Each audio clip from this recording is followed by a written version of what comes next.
everyone. Hello, everyone. This is Chef John. I'm going to be second session for this afternoon. I'm going to talk about the culinary networking.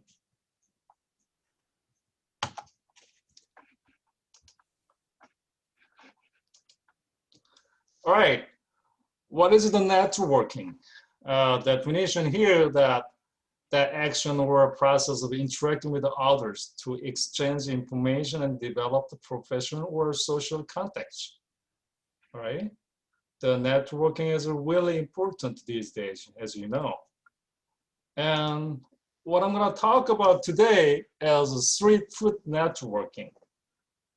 First, farm to home networking. It's probably you getting the food from the farm to your table. Right. Second, restaurant networking. And how does it work at restaurant flow? Okay, from the purchasing to the serving to your table, restaurant. And the last one is culinary networking at South. Because compared to the Central, we have at South as Wine Academy. And landscape and horticulture, which is we have a beautiful Chinese garden. And if you are interested in the bachelor program and the hospitality management program, we have it at South. Okay. First, let's talk about the farm to home networking here. How to get? I know you. Everybody getting the ingredients from the grocery store, and then Chef Harfield has his own farm, so he doesn't have to go to grocery store. But like me, we need to make the food at home. We have to buy the ingredients from the grocery store.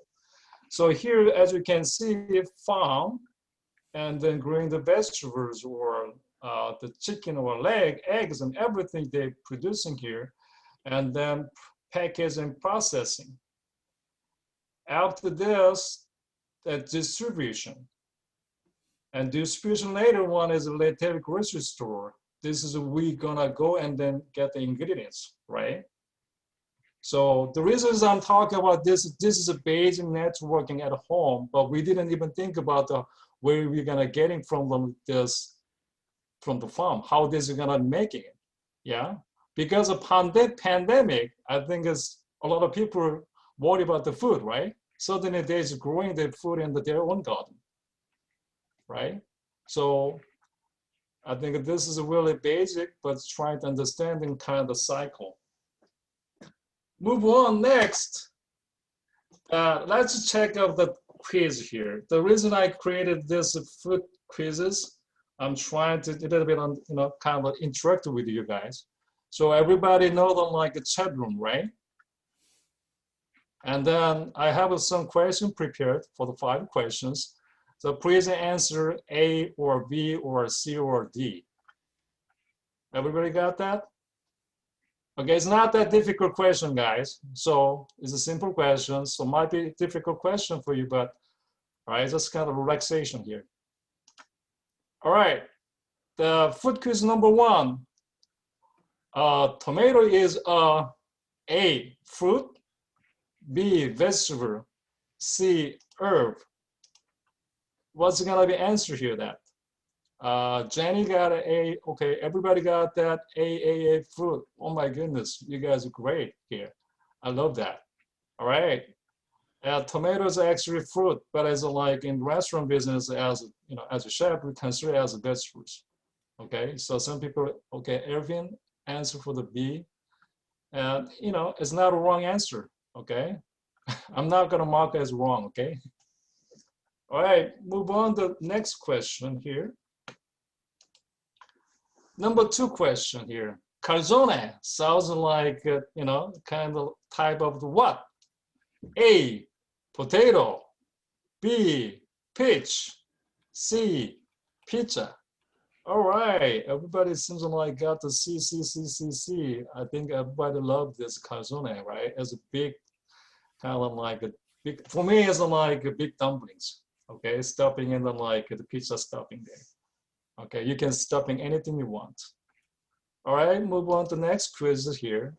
Dried plum is probably known as what? A, prune, B, raisin, C is date. Oh my goodness, everybody got the A, prune. Beautiful, love that. All right, you guys are smart. Quiz number 4 here. Maybe this might be a little tricky. Strawberries, raspberries, peaches, and cherries are all related to which type of the flower? A, rose, the daffodil, C is lily. All right, Jenny, B, C, B, B, daffodil. Okay, good. C, okay, nobody got the A. Actually, answer is rose. You know, your apple and you know, the pears, your favorite fruit is actually from the like rose. Okay, flower. But that's good. So far, so good, guys. Here's the last questions. From which country do potatoes originate? A, Ireland, B, South America, C, Greenland. Okay, B, B, B, all right. You're correct, B. All right, good job here. I think I can say the most people got them like 4 out of 5, which is really great. So you are, I think, as passed the first test, you'll become a culinary, guys. All right. And let's move on to restaurant networking here. So as a flow here, how does it gonna work in the restaurant? Then this is we're gonna teach you, David, as Chef David and me is gonna teach you from the beginning to end, which is the purchasing, you know. So when you go to a restaurant, you have menus. So then what kind of food you guys are making it, and all the menus you created it, which means that you have to provide, you have to be order the ingredients from the vendors, right? So purchasing is really important. I have several different vendors out there, which is a good quality kind of ingredients. Also, like the food cost is really good, and then this is gonna be, if you're gonna running at the big corporate restaurants, probably they have purchasing manager that his job is only for the ordering the ingredients. Okay, this is really important key, because if they deliver them like the truck here is late, we cannot make any food, right? So purchasing ingredients is really good timing as well. And after you getting from the purchasing and the receiving here, so we gotta checking that everything is a good condition. Okay, delivery guys, back doors, knock on the door. Hey, we came here, and then actually they don't care about the ingredients. They just drop there and then leave. So your job, making sure to get in the invoice, which is the list of the ingredients you ordered. That double check everything as you ordered, and then condition is good. If it is not good condition, you have to return it. Right, David? Exactly.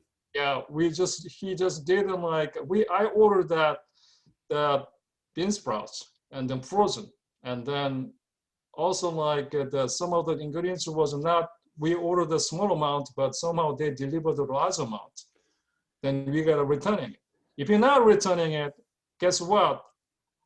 And sometimes we have to end up that we have to be we cannot return it, or we have to pay them like extra charge.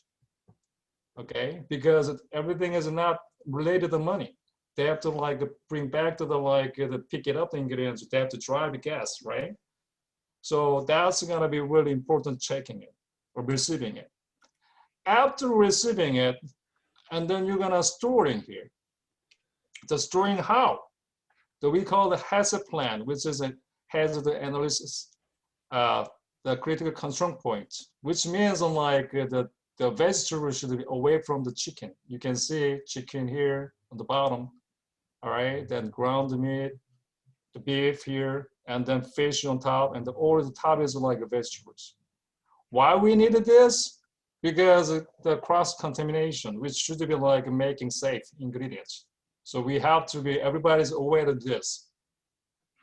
And then after storing it, we got a prepping and cooking it. So getting them from the like walk-in or refrigerator, we're gonna get the ingredients prep and cooking it. All right, cooking beautiful like this, grilling it, veggies like this, and then we're gonna serving it. All right, this is the kind of restaurant cycle here. We will daily basis learning about this, but when you go to first quarter, second quarter, third quarter, fourth quarter, fifth quarter, you gotta have more responsibility. In the beginning, you gotta have a sense of the ideas, the rest on the floor, and the more details you're gonna learning it, okay? Any questions so far? Good? I think you guys so smart to understand everything, so no question, right? Good. And then culinary networking at South. Here's I'm gonna talk about at South. Some people ask what's the difference Central and South. So here's a culinary arts building here. And what we're gonna do, and first quarter, as me, as a chef, this is actually students the journal. So you guys are gonna have a like recipe journal. So when you're cooking it weekly, we have a plan for the menu production. So then I ask the students like we have to submit the recipe journal, which means that they understand how to cook either way. One is for them like handwritten down the documentation using the Microsoft Word document, or you're gonna take a picture of everything, make the videos like this, right? So I will show you. This is one of the first quarter students in the beginning. So let's just watch a little bit here. This is making the bechamel sauce.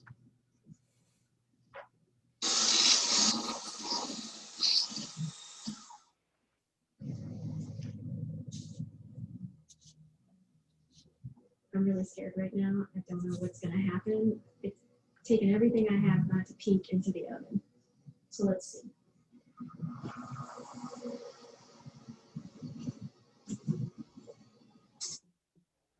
All right. This is a short video, but also like they're recording the how to make the barbecue pork, how to make the ravioli, or how to fold in the wonton wrappers with making the pot stickers. So I ask you to take pictures or videos. Well, I'm just gonna give the demo, and then they're gonna ask them to add into their the critics. I just gonna have them tips for that how to make it better, taste better, and then ask the students to gonna write or just gonna talk about that in the video, like her. So that way, retain your knowledge. Okay, this is 21st century, and then all the tools out there, you'll be able to use them kind of this kind of technology, and then I will teach you too. Some people ask a question here. Fun, yes, fun. It is fun. Yes, cooking is fun, and the people are afraid because I don't know what to say. This is really fun. All right, and after this culinary here, and then this is connect to the. Hold on, I think it. And after this, I will talk about the wine academy here. So this is gonna be far from about the 100-meter away from the Culinary Arts building here. So we actually invited the instructor. We have after finishing culinary, we have a happy hour, kind of culinary club. So we just gonna share the information each other. So one time I invited the wine academy instructor Bill and talk about the wine pairing with the food. All right. So here's a video we can little bit hear from. Hey Bill, let's talk about the wine pairing with the food. All right, here we go. There are kind of three broad parameters for broad ways to approach food pairing that I'm going to talk about. And then I'm going to talk specifically just about rosé and sparkling wine because they can be a little tricky sometimes. So one very And this is kind of the easiest. And the thing with, you go to some, you can go to Wine Folly or whatever and type in classic pairings for this or classic pairings for that. And there are these kind of well-established classic pairings, and they're classic because they work. I know there are a lot of like chefs and wine people who are like, oh, I want to come up with the most like off-the-wall wine pairing on earth. And it's great if it works, but like, the classics work too. One of the most classic ways to approach wine pairing is similar flavors go with similar flavors. So similarly, if you have a dish that has a lot of mushroom flavor in it, like mushroom risotto, pair it with a wine with a lot of mushroom risotto, or with a lot of mushroom flavor. A good example of that is white Burgundy, which is a Chardonnay from the Burgundy region, known for having a lot of mushroom flavors, or like cherry. You have a wine with a lot of cherry flavors, like a Californian Pinot Noir, maybe like duck or some other poultry with some sort of cherry sauce. The same thing with the non-fruit flavors too, like grassy. One of the classic pairings is goat cheese, which can be kind of a very kind of grassy, dry cheese with a Sauvignon Blanc from Central France called Sancerre, which is a very grassy, mineral flavored wine. And same with the meat flavors too. Like, if you're serving something with a lot of bacon, like there's a lot of, especially Syrah and Shiraz, which is the Australian term for Syrah, exact same thing, that is known for a lot of smoked meat flavors. Those can go really great together. There are kind of three broad parameters. All right, I will stop there. So we will have, I'm just talking about the wine pairing, food pairing with wine. Okay, that's really important. And then we will also, they will not only pairing the food, they have a winemaking there. So we can have the tour inside of like winemaking, all right? That's gonna amazing. So we have, in South, we have the Dead Wine Academy. That's doesn't have any other culinary school in here, Western. And next is like a landscape horticulture. Hey, chef, why are you talking about the landscape horticulture? How does it connect with this? And the wine next is the wine academy here. Here's a Chinese garden. So for me as a chef, and then you gotta make sure that like when you look at the like a plate, is gonna canvas. And then you gotta make sure the designing for the you're plating it. You needed some garden as like walking in the garden. Sometimes you're gonna get an idea. We have like kind of break, and you can walk to the like from the here culinary program here, the wine academy walking here, and the down there is near the problem like 20 meter away from the like wine academy. We have a Chinese lovely garden, which I'm gonna show you right now. Okay, so I just captured them like the website for the Chinese garden. So you will see what I'm talking about.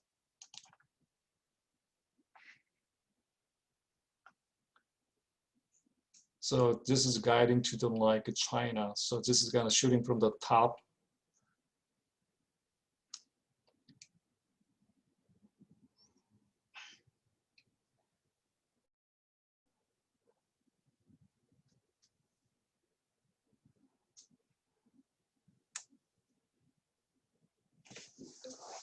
So for me, it's like the shape is like artist, and then colors, the shapes, and then you were learning. I mean, you were capturing. Some people has a different mindset, so this is gonna be great, kind of like a way to you're gonna observe for like different ways of getting the food making, I guess, So yin and yang is China there at the kind of bright side, the dark side, the color too, and.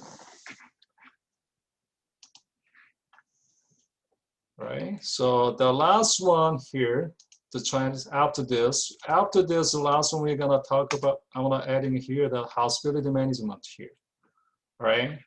So culinary arts program here, and the wine academy, landscaping, and the hospitality here. So those are four kind of like program we have at South, okay? So if you don't, we all working together, kind of like guiding toward your success and your dream. Okay, everything is related to food, bottom line. Okay, let's watch the what hospitality management is doing for you after getting the associate degree. And here's their video, and about 3 minutes. I think this is gonna be good exposure for you guys.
Right, that's it. And then here's a question and an answer. I think it's a lot. I think this is already covered by the Chef David here. And here's my contact information, and also Chef David is also like sharing the email and with you guys. Do you have any questions? I think how many minutes left right now? Anybody have questions? Don't be afraid to email either Chef Yun or I, everyone. If you think of something later on, shoot us an email. If you're interested in popping in on a Zoom lecture on a Friday, we'd love to have you. That'll give you kind of an idea what it's like. Later in the quarter, I think we can get you guys up on campus for a tour.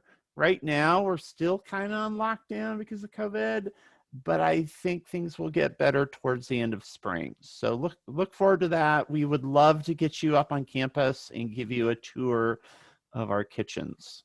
It's pretty cool up there.